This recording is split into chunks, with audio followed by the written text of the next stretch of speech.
y a todas. Hoy vamos a través de este medio, voy a grabarles una clase, ¿sí?, sobre los problemas complejos. Quiero compartir la pantalla con, a ver, ahí estamos, con la presentación, con una presentación de PowerPoint, ¿sí?, que vamos a ir explicando. Ahí está. Ahí está.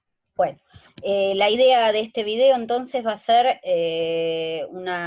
darles una clasecita chiquita para poder entender qué son los problemas complejos. ¿Sí? Ustedes ya en todo el material que han estado leyendo durante toda la semana pasada, han leído las clases sobre la epistemología de la complejidad, han entendido y han estudiado el concepto de paradigma, de epistemología, revisaron también los textos de Edgar Morin, vieron cuál es la diferencia entre el paradigma de la complejidad y el paradigma de la simplificación, vieron, por ejemplo, que el paradigma de la simplificación, al que yo suelo llamar paradigma de la ciencia, es el paradigma cartesiano de René Descartes, es el que divide, fragmenta el conocimiento para poder entender, ¿sí? Por ejemplo, ustedes tienen a las ciencias divididas en áreas. Por un lado tienen las ciencias duras, la física, la química, la matemática, por otro lado tienen las ciencias sociales, por otro lado tienen las ciencias humanísticas, las ciencias biológicas, las ciencias jurídicas y del derecho, ¿sí? Esto no es malo, ¿sí? Para poder entender, asir, agarrar, comprender el conocimiento, el paradigma científico divide para entender. El paradigma de la complejidad, al contrario de esto, lo que trata es, por un lado, de mirar el todo y de ver las partes en el todo, y también de en las partes poder ver el todo, ¿sí? Por eso decimos que en el paradigma de la complejidad implica muchas variables que se interrelacionan entre sí. Entonces, a partir de estos conceptos vamos a definir qué es un problema complejo. Lo primero que tenemos que saber, y que está en esta primera diapositiva, a la cual vamos a volver al final de esta pequeña presentación, ¿sí?, es que los problemas complejos de las personas son problemas de personas reales en un momento determinado. Por lo tanto, si yo quiero dar un ejemplo de problema complejo, yo no puedo decir el hambre en el mundo o el consumo problemático de sustancias. Yo tengo que hablar de una persona determinada que tiene ese problema en un lugar y tiempo determinado, ¿sí? No puedo hablar con generalidades para abordar los problemas de las personas. Entonces yo, por ejemplo, en este caso, yo les di un ejemplo, puedo hablar del problema de María, que tiene 23 años, que vive en este momento, en la actualidad, en abril del año 2020, en la villa del Bajo Flores, la villa 1114, y que está en situación de calle y en situación de consumo problemático. Ya les dije que esta diapo la vamos a volver a ver, era simplemente para introducir el concepto de que los problemas complejos son problemas reales de personas reales en un tiempo y lugar determinado, ¿sí? No vale ejemplificar problemas complejos como decir el problema del hambre o el problema del consumo problemático. Lo hacemos muchas veces a los fines didácticos, ¿sí? Pero cuando tenemos que dar un ejemplo de problema complejo, como el que van a tener ustedes que armar en el trabajo práctico que yo les estoy proponiendo para la semana que viene, ¿sí?, vamos a tener que hacerlo pensando en personas reales, en un tiempo y en un espacio real. Un problema complejo, entonces, es aquel que tiene muchas variables o muchas partes, ¿sí?, pero siendo que estas partes se van a ir relacionando entre sí para dar origen a otras variables o partes a las que llamamos emergentes. De esa manera, ¿sí?, las variables de un problema complejo pueden ser un montonazo, pueden ser infinitas, de modo que se termina de constituir un sistema abierto, en donde que está todo el tiempo en modificación y en cambio. Hay variables que se resuelven y variables que aparecen nuevas, a partir de la interacción de las variables que ya estaban y dan origen a nuevas variables, ¿sí? Esto es básicamente un problema complejo de una persona real en un tiempo y en un lugar determinado. Entonces, para que se entienda, lo simple, si hay algo complejo, hay algo simple. Es lo que tiene una única variable. ¿Sí?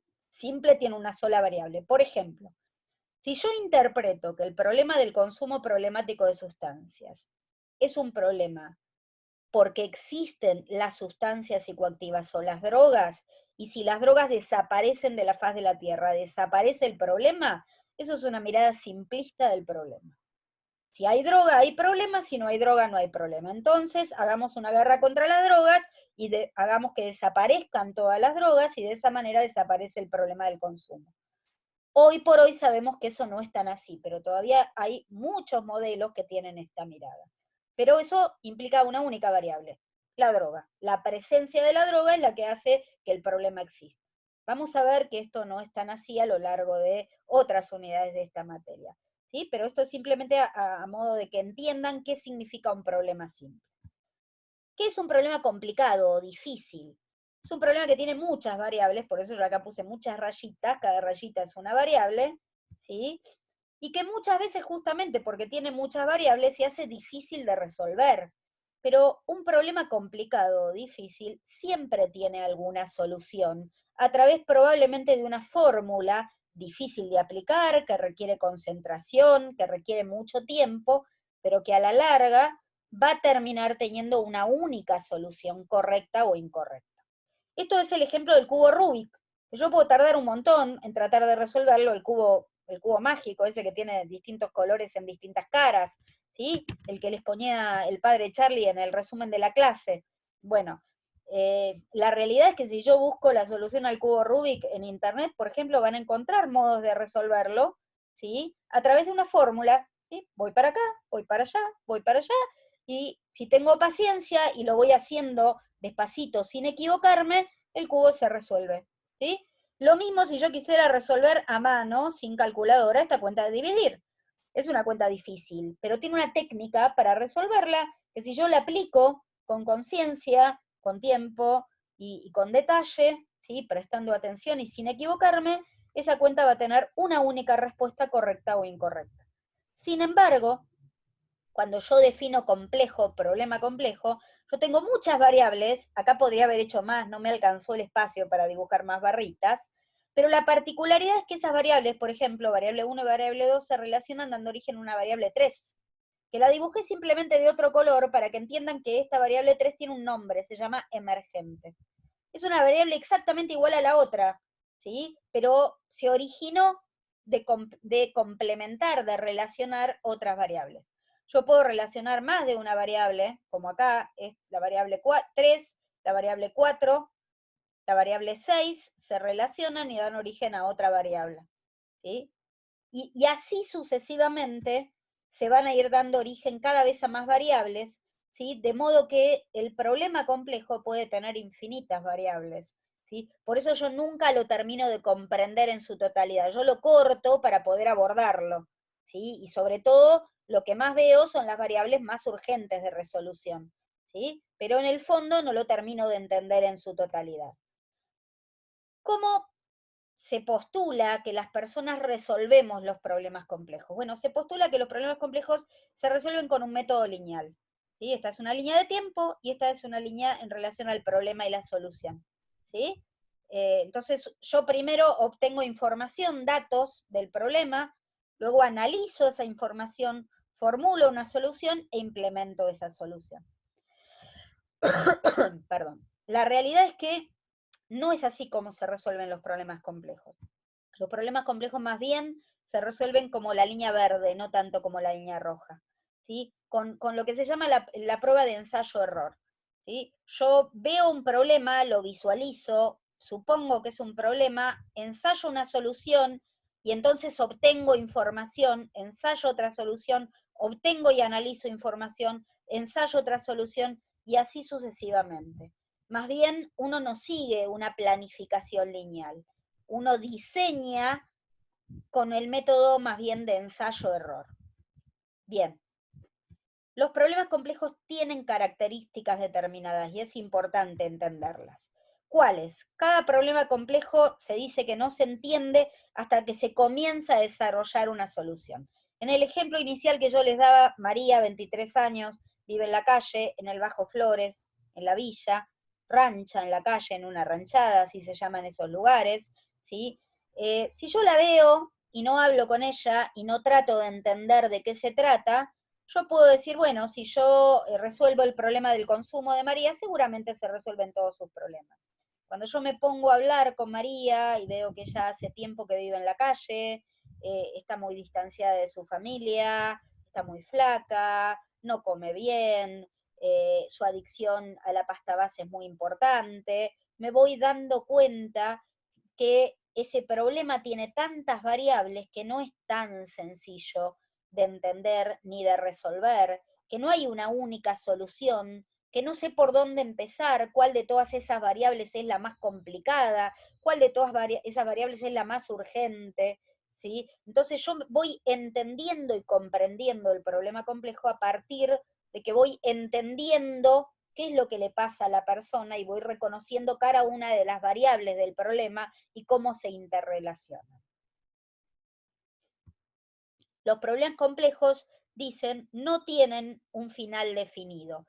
Claro, porque si estas variables se interrelacionan y dan origen a nuevas variables, el problema va a continuar. Lo que pasa es que yo lo tengo que cortar en un momento determinado porque la urgencia de la circunstancia me hace abordarlo. Por ejemplo, si en el caso de María la encuentro en situación de calle, en situación de consumo de pasta base, y además está enferma de tuberculosis y muy delgada porque no come, yo tengo una urgencia que resolver, que es esta enfermedad que se llama tuberculosis y el tema del hambre, porque si no el problema se va a seguir agravando porque va a haber cada vez más dificultades.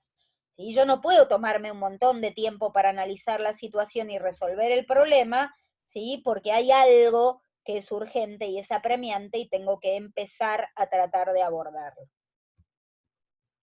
Las soluciones a los problemas complejos no son correctas o incorrectas, como en el caso de los problemas complicados o difíciles. Si yo hago una cuenta difícil, ¿sí? La solución va a ser correcta o incorrecta. El cubo Rubik, si no tiene todas las caras de un mismo color, no está resuelto. Estará mal resuelto en todo caso. En este caso no hay una solución correcta o incorrecta. La solución que yo le voy a dar a esas variables del problema complejo va a ser la mejor solución posible en el momento que era necesario una solución, porque había alguna urgencia, ¿sí? Cuando yo tomo distancia del problema y lo analizo con mi equipo en un laboratorio o a los fines didácticos, yo imagino un montón de otras soluciones, pero en el momento esas soluciones no estaban al día, a la mano. Por algún motivo no estaban a la mano. ¿Sí? O porque el hospital estaba cerrado, o porque en la guardia no la querían atender, o porque no tenía medicamentos, o porque no tenía alimentos para darles. Entonces yo ensayé la mejor solución que pude en ese momento. Entonces los problemas complejos no ofrecen soluciones alternativas evidentes, alternativas a la que yo ya estoy practicando o a la que decidí practicar con mi equipo, ¿sí? ¿Por qué? Porque había una urgencia que apremiaba para que empiece a tratar de resolver ese problema. Cada problema complejo es único e irrepetible y novedoso. ¿Por qué? Porque por más que al lado de María esté sentado Juan, de 40 años, que también está en situación de calle y también consume sustancias, las características de los problemas de Juan, las variables, van a ser diferentes. Porque ya Juan en principio no es mujer, es varón, ¿sí? Juan tiene 40 años, es más grande, por ahí hace más tiempo que consume. Puede ser que Juan no consuma pasta base, sino que consuma alcohol y cocaína. Puede ser que Juan tenga familia. Puede ser que Juan no tenga tuberculosis, aunque tenga problemas de alimentación. ¿Sí? Entonces las variables se van a ir modificando y aunque el problema sea parecido y tal vez la manera de abordarlo pueda ser similar, el problema es diferente. Por lo tanto, cada problema complejo tiene una solución puntual. Uno podría decir que cada variable del problema va a tener una solución puntual, ¿sí? Y las voy a ir abordando de acuerdo al orden de prioridad, de acuerdo a la urgencia de estas variables. Volvamos al ejemplo de problema complejo. Si bien acá yo les hice un ejemplo mínimo con poquititas variables, ¿sí? Esto es para que ustedes, este ejemplo, para que les sirva para cuando tengan que desarrollar el primer trabajo práctico que les estoy planteando, que es a partir de un problema complejo. Entonces tiene que ser un problema real de una persona real, en un tiempo y en un espacio determinado, como en este caso, María, 23 años, vive en la calle, en la Villa del Bajo Flores, ¿sí? María consume sustancias psicoactivas, en este caso pasta a base de cocaína, es el residuo de la cocina de cocaína, se fuma en una pipa habitualmente, también se puede fumar en cigarrillos, junto con cocaína, junto con marihuana, perdón, o con tabaco. Dado que María hace bastante tiempo, podemos decir 2 años, que está en situación de calle y de consumo, come mal, está malnutrida, puede estar desnutrida, ¿sí? Y estas tres variables juntas, situación de calle, consumo de pasta base y malnutrición, han hecho que María contraiga una enfermedad que se llama tuberculosis y que en este momento la padece en forma activa, ¿sí? Entonces, esto es un ejemplo chiquitito de un problema complejo con algunas de sus variables, no todas, y mostrando cómo la interacción de esas variables dan origen a alguna emergente. Yo podría obviamente continuar, podría contar que además como María empezó un tratamiento para la tuberculosis, pero lo abandonó por su adicción, por lo tanto la tuberculosis se transformó en resistente. De este modo yo voy agregando variables y voy agregando emergentes al problema. Esta es la idea del trabajo práctico, ¿sí? Bueno, hasta acá la clase de hoy. No quería que sea algo muy largo, pero quería que tuvieran mi palabra, mi voz, mi explicación, además de este PowerPoint. Y espero que hayan podido entender y tener suficientes elementos para empezar a diseñar su trabajo práctico. Bueno, muchas gracias, espero que todos estén bien, les mando un saludo y un beso grande y nos vemos la próxima. Hasta luego.